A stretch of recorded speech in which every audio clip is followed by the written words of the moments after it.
Ganda naging Best Actor sa PMPC.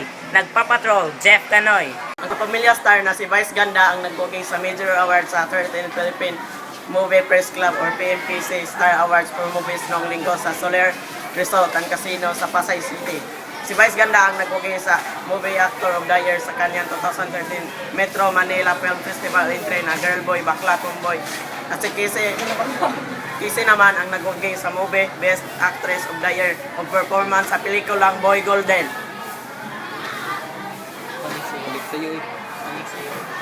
Balik sa'yo, Ted. Summer pasyalan, malamig na klima, mga sikat na pasyalan at kainan sa Baguio. Patok ng mga turista ngayong summer. Nagpapatrol, Willard Chain. Ang malamig na klima ngayon sa Baguio City ay ginawa nilang summer pasyalan.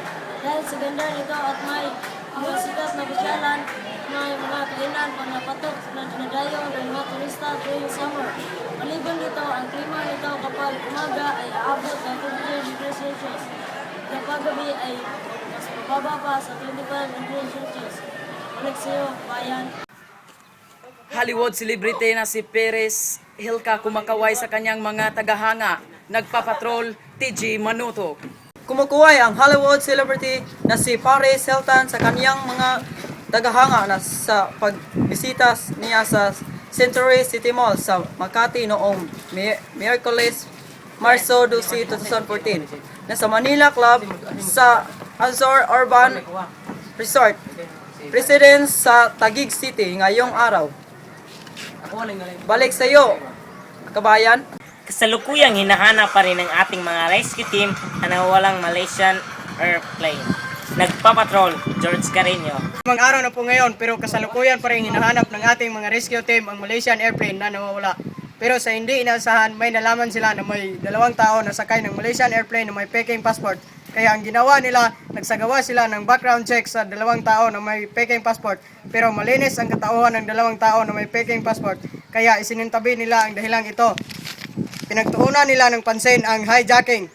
Nagbabalik sa iyo, Ted Pilon. Umugo ang ilong ng sparring partner ni Pacquiao. Ito'y matamaan ng kanang kamao ng People's Champ. Nagpapatrol, Mark Hermogues. Nagustuhan ni Manny Pacquiao ang bagong extension ng wildcard gym sa LA kung saan sumabok ang unang boxing session na si Coach Freddie Roach. Kumuha ng ibang pwesto si Coach dahil sa sobrang dami ng tao sa sikat Hollywood gym sa second floor. Balik sa iyo, kabayan. At yan ang mga balitang nakalap sa aming mas malawak na pagpapatrol. Kami ang mga patrulang Pilipino sa nasulok ng mundo. Maraming salamat at magandang hapon, kabayan.